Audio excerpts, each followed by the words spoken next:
നമസ്കാരം.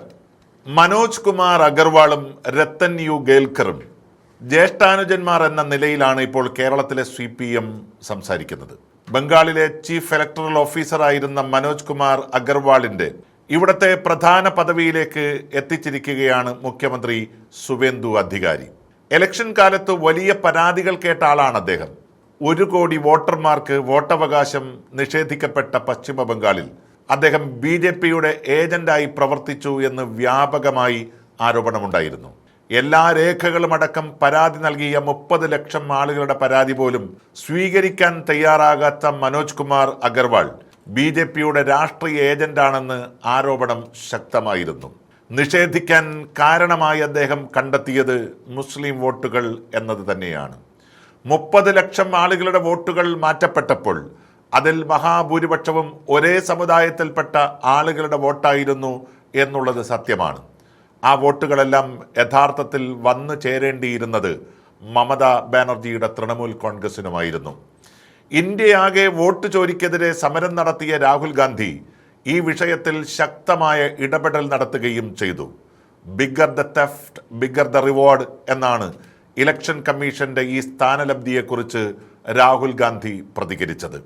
ബംഗാളിൽ ആ സ്ഥാനം വഹിച്ച മനോജ് കുമാറിനെ മുഖ്യമന്ത്രി നിയമിച്ചതിനോട് ഉപമിക്കുകയാണ് ഇപ്പോൾ കേരളത്തിന്റെ മുഖ്യമന്ത്രി ശ്രീ VD സതീശൻ രത്തൻ അഗർവാളിന്റെ നിയമനം നടത്തിയതിനെ. അധികാരം നഷ്ടപ്പെട്ട വിഭ്രാന്തി മൂത്ത പ്രതിപക്ഷം വല്ലഭന് പുല്ലുമായുധം എന്ന രീതിയിലാണ് മുന്നോട്ടു പോകുന്നത്.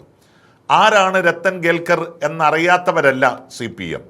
അവരുടെ ഭരണകാലഘട്ടത്തിലാണ് ഈ മനുഷ്യൻ തെരഞ്ഞെടുപ്പ് ഉത്തരവാദിത്വത്തിൽ ഉണ്ടായിരുന്നത്. കേരളത്തിൻ്റെ IT വിപ്ലവത്തിന് കാരണക്കാരനാണ് ഈ മനുഷ്യൻ എന്നറിയാത്തവരല്ല കേരളത്തിലെ ഇടതുപക്ഷ ജനാധിപത്യ മുന്നണി. പ്രത്യേകിച്ച് അന്ന് വ്യവസായ വകുപ്പ് കൈകാര്യം ചെയ്ത ശ്രീ P രാജീവിന് ഇക്കാര്യം വളരെ വ്യക്തമാണ്. അദ്ദേഹമാണ് ഇന്ന് യഥാർത്ഥത്തിൽ ശ്രീ VD സതീശനെതിരെ അതിശക്തമായിട്ടുള്ള ആരോപണം ഉന്നയിച്ചിരിക്കുന്നത്. അന്ന് ഈ മനുഷ്യനെതിരെ ആരോപണത്തിൻ്റെ ഒരു ചെറിയ പൊട്ടുപോലും ഉണ്ടാക്കാത്തവരായിരുന്നു CPM. പിണറായിയെ സംബന്ധിച്ച് ഏറ്റവും മിടുക്കനായ ഉദ്യോഗസ്ഥനായിരുന്നു അദ്ദേഹം. ബംഗാളിൽ 30 ലക്ഷം വോട്ടർമാരെ നിഷ്കരണം തള്ളിയ ഒരു തെരഞ്ഞെടുപ്പ് കമ്മീഷനെ രാഹുൽ ഗാന്ധി എതിർത്തു എന്നുള്ളത് സത്യമാണ്. അവിടെ BJP ഏജന്റായി തന്നെയാണ് അദ്ദേഹം പ്രവർത്തിച്ചത്. അദ്ദേഹത്തിനെതിരെ കോടതിയുടെ മുന്നിൽ പോലും കേസുകളും നിലനിൽക്കുന്നു. പക്ഷെ കേരളത്തിൽ പ്രവർത്തിക്കുന്ന രത്തൻ ഗേൽക്കർ ആ ഒരു വിഭാഗത്തിൽപ്പെട്ടയാളാണോ എന്നുള്ളതാണ് പ്രധാനപ്പെട്ട ചോദ്യം. കേരളത്തിലെ ന്യൂനപക്ഷ വിഭാഗങ്ങൾക്കിടയിൽ ഐക്യജനാധിപത്യ മുന്നണിക്ക് അനുകൂലമായി ഉണ്ടായ ഈ വോട്ട് തരംഗത്തെ നിഷ്പ്രഭമാക്കി മാറ്റാനുള്ള ശ്രമങ്ങളാണ് ഇപ്പോൾ CPM ആരംഭിച്ചിരിക്കുന്നത്. യഥാർത്ഥത്തിൽ ഗേൽക്കർ കണ്ണൂർ ജില്ലയുടെ കലക്ടറായി പ്രവർത്തിച്ചിട്ടുള്ള ആളാണ്. അന്ന് കണ്ണൂർ ജില്ലയിലെ CPMന് പോലും ഇഷ്ടത്തോഴനായിരുന്നു ഗേൽക്കർ. അതുപോലെ തന്നെ കേരളത്തിലെ IT വിപ്ലവത്തിന് അതിശക്തമായ മുന്നേറ്റമുണ്ടാക്കുന്ന കാര്യത്തിലും ജാഗ്രതയോടെ പ്രവർത്തിച്ച ഒരു ചെറുപ്പക്കാരനാണ് ഗേൽക്കർ. അന്നെല്ലാം ബഹുമതിയുടെ പട്ടം ചാർത്തപ്പെട്ട വ്യക്തിത്വമായിരുന്നു അദ്ദേഹത്തിൻ്റെത്. കേരളത്തിലെ തെരഞ്ഞെടുപ്പ് കമ്മീഷന് നായകത്വം വഹിക്കുന്ന കാലഘട്ടത്തിലും അദ്ദേഹത്തിനെതിരെ ആരും തന്നെ പരാതി പറഞ്ഞില്ല. പ്രത്യേകിച്ച് അന്ന് ഭരണത്തിലുണ്ടായിരുന്ന CPMന് ഒരു ചെറിയ പരാതി പോലും ഗേൽക്കർക്കെതിരെ ഉന്നയിക്കാൻ സാധിക്കാതെ പോവുകയോ അല്ലെങ്കിൽ ഉന്നയിക്കാതിരിക്കുകയോ ചെയ്തു എന്നുള്ളതാണ് വാസ്തവം. കേരളത്തിലെ ഐക്യ ജനാധിപത്യ മുന്നണിയെ സംബന്ധിച്ചും തെരഞ്ഞെടുപ്പ് മേഖലയിൽ പ്രവർത്തിക്കുന്ന ഉദ്യോഗസ്ഥന്മാരെ കുറിച്ച് നിരവധിയായിട്ടുള്ള പരാതികൾ ഉണ്ടായിരുന്നു. പ്രത്യേകിച്ച് കേരളത്തിലെ 14 ജില്ലകളിലും പ്രവർത്തിച്ച ജില്ലാ കലക്ടർമാർക്കെതിരെയും തെരഞ്ഞെടുപ്പ് ഉദ്യോഗസ്ഥന്മാർക്കെതിരെയും നിരവധി പരാതികൾ കോൺഗ്രസ് നേതൃത്വവും ഐക്യ ജനാധിപത്യ മുന്നണി നേതൃത്വവും ഉന്നയിച്ചുവെങ്കിലും ഒരു പരാതി പോലും ഗേൽക്കർക്കെതിരെ ഉന്നയിക്കപ്പെട്ടില്ല എന്നുള്ളത് വലിയ സത്യമാണ്. കേരളത്തിൽ ഒരു പുതുയുഗം സ്വപ്നം കണ്ടുകൊണ്ട് പ്രവർത്തിക്കുന്ന കേരളത്തിൻ്റെ മുഖ്യമന്ത്രി ശ്രീ VD സതീശൻ അദ്ദേഹത്തിൻ്റെ സ്റ്റാഫ് അംഗങ്ങളായി എടുക്കുന്നവരും അദ്ദേഹത്തിൻ്റെ ഭാഗമായി പ്രവർത്തിക്കേണ്ട ഉദ്യോഗസ്ഥരെയുമെല്ലാം തെരഞ്ഞുപിടിച്ചാണ് ഇപ്പോൾ പോസ്റ്റ് ചെയ്തുകൊണ്ടിരിക്കുന്നത്. അതിനകത്ത് രാഷ്ട്രീയമല്ല, മറിച്ച് നവകേരളത്തിന് അല്ലെങ്കിൽ പുതിയ കേരളത്തിന് നായകത്വം വഹിക്കാൻ ഉത്തരവാദിത്വത്തോടു കൂടി പ്രവർത്തിക്കാൻ കഴിയുന്ന ഏതൊക്കെ ഉദ്യോഗസ്ഥന്മാരുണ്ട് എന്നാണ് ചികഞ്ഞു നോക്കി അന്വേഷിച്ചു കൊണ്ടിരിക്കുന്നത്. ആ കൂട്ടത്തിൽ ഗേൽക്കറിനെ മാറ്റി നിർത്താൻ അദ്ദേഹത്തിന് സാധിക്കില്ല.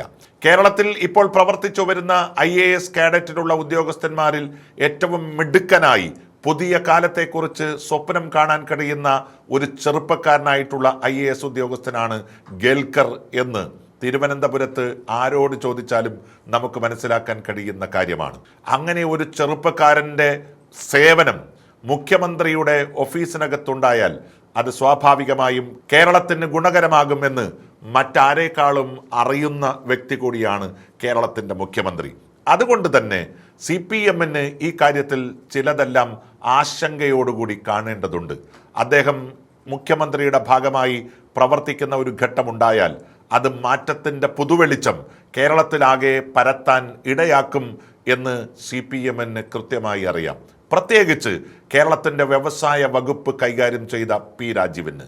അതുകൊണ്ടാണ് അദ്ദേഹം ഒരു മുളം മുമ്പേ ഇപ്പോൾ എറിഞ്ഞുകൊണ്ടിരിക്കുന്നത്. CPI ബിനോയ് വിശ്വമാണ് മറ്റൊരു എതിർപ്പുമായി രംഗപ്രവേശം ചെയ്തിരിക്കുന്നത്.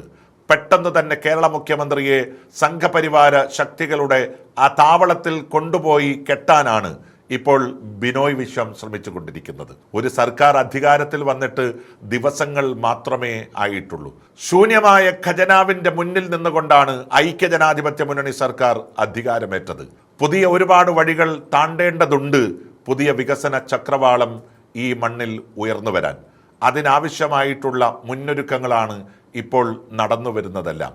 ആ ഒരുക്കങ്ങളിൽ ഏറ്റവും പ്രധാനം തന്ത്രജ്ഞന്മാരായിട്ടുള്ള ദിശാബോധമുള്ള പുതിയ ആശയങ്ങൾ ആവിഷ്കരിക്കാൻ കഴിയുന്ന ഒരു ഉദ്യോഗസ്ഥ സംഘം കൂടെ ഉണ്ടാവുക എന്നുള്ളതാണ്. അക്കൂട്ടത്തിൽ ഏറ്റവും മിടുക്കൻ തന്നെയാണ് ഗേൽക്കർ. അതല്ലാതെ അദ്ദേഹം വഴി സംഘപരിവാറിൻ്റെ ആലയത്തിലേക്ക് UDF സർക്കാരിനെ കൊണ്ടുചെന്നെത്തിക്കാനുള്ള ശ്രമങ്ങൾ അത് വൃഥാവിലാവുക തന്നെ ചെയ്യും CPM-നെ സംബന്ധിച്ച്.